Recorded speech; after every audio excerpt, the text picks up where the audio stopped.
So this isn't going to be like a full video, not really, because we did the Sicarus in the past just without the Incarnon. Now, so ladies and gentlemen, this instrument of shooting is quite good, yes, I like it very, very much. So think of this as more of an addition to that video, which by the way will be linked in the video description. So a quick recap of the Sicarus, where hey, reusing jokes and all that. Mastery rank 14, secondary burst pistol, which does primarily impact, but it still has a decent amount of slash and puncture. It has decent crit, decent status, nice fire rate, and it fires a 3-round burst. The biggest change or addition to the Sicarus is the new Incarnon adapter, which you can farm from the circuit in Duviri. So let us see how much better the Sicarus gets when you slap on the Incarnon adapter, shall we?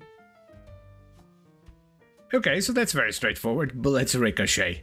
As simple as it gets. I know it's not the most original Incarnon effect, but I dare say that it's exactly what the Sicarus needs. Just a little bit of extra, well, a lot of extra clear. Feels pretty damn good so far, and it's not even evolved all the way. I think this is gonna be a winner. I don't trust myself enough for the headshot one, so the damage below half health, it is. You also get 40 base damage, which is huge.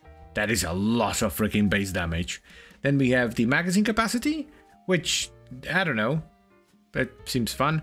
And then Commodore's Fortune, which is just dumb. 39% base crit is ludicrously high. Also, 20% status on a burst pistol is more than enough. I think the build will remain pretty much the same, except for one thing. I want to take out Lethal Torrent, so we lose a bit of fire rate and some multi-shot, and I want to replace it with Primed Pistol Gambit for more crit chance.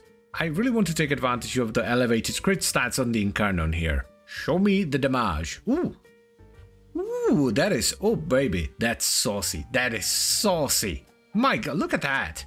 That's a lot of freaking damage. Oh yeah, I think Primed Pistol Gambit was the right choice here. Jesus, that's a lot of damage. Ho ho ho, that is some naughty dippers. Let's try a few other battle groups as well. Alrighty, and oh, dude, that's so incredibly satisfying. Oh my god, let's go. That's so good. This is tremendous. This is basically the worst case scenario. It's definitely worse, but it's not terrible, it's still pretty good. The worst part about fighting the sentients with this is just like, how do you headshot something that looks like a leafless tree on crack? Yeah, getting headshots is...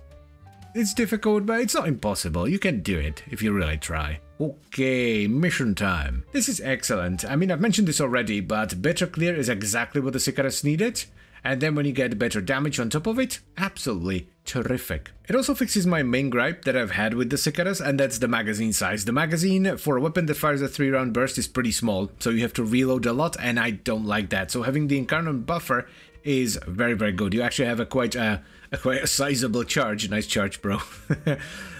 For the Incarnon, so you don't have to reload at all if you're good with headshots. So again, it's not the fanciest of Incarnons, you know, it's nothing too special, but it's exactly what the weapon needed, and it also fixes some of the less good things, not necessarily bad things, but less good things about the weapon. There we go, violence. This should be pretty good, methinks. What do you think, Violence? Ooh, you don't like this at all, bitch, sit down. Wowee, that's very good. Yup.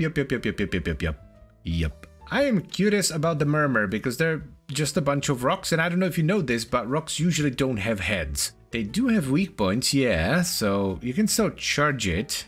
I don't know if you can trigger galvanized crosshairs of their weak points though. I think galvanized crosshairs has to be strictly hitting the head. I don't think these Necramags have heads either, but they're like Necra dogs thingamabobs. They do have heads, so you can trigger crosshairs. Just not on everything. I mean, it works well enough, the damage is fine, it's just sometimes you lose crosshairs, so your crit takes a hit. Definitely usable. It's not the best. You would ideally run a weapon that does not rely on headshots, but, you know, if you're too lazy to swap it out, you can totally do it. Or, you know, here's a crazy idea. You don't have to copy my build 1-for-1 and just run like Cascadia Flare instead of Deadhead, and then you just swap out crosshairs for something else. Malice, my dude. Come on, do the thing. Come on, there you go. Good lad. And, yep. Acolyte damage is terrific. This, by the way, we are not using Herald. This is without any additional priming, no viral, just the weapon itself. Let's try some Grineer as well. I mean, I don't know what I expected. The Sicarus Prime was already really good, I liked it a lot, and the Incarnon just makes it better in every way, shape or form. Methinks we're done here.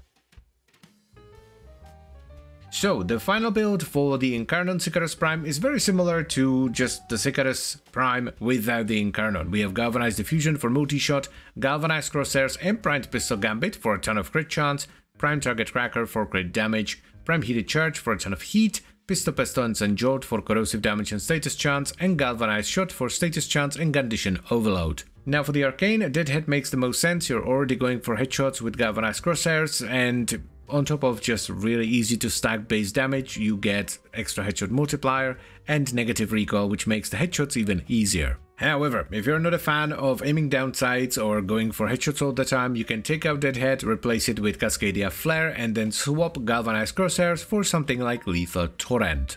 Or a Riven, if you have one. The performance you saw in the video was just the weapon itself and no outside damage buffs whatsoever, which is always nice, so it's exactly what you can expect when you build a weapon yourself. The only thing you can do is basically just make it better, right? If you had a good priming pad that primes Vital as well as a bunch of other status effects for condition overload, or if you're running a frame with no rage and Arcane Avenger, the damage is gonna be even better. I would very much recommend you give this a shot. It improves the weapon in every way, shape or form. The Sicarus Prime was already very good, I enjoyed it, but adding on the Incarnon adapter makes it more fun, it does more damage and clears better. It even improves some of the less serious things like the magazine being somewhat small. And that is pretty much it, so I thank you very much for watching as always guys, and I hope you've enjoyed the video. If you have any suggestions for the series, no matter how silly they are, usually the sillier the better, feel free to leave them in the comment section down below. And I would also like to extend a special thank you to all the channel members. Thank you very much guys, I really appreciate your support, it means a lot to me.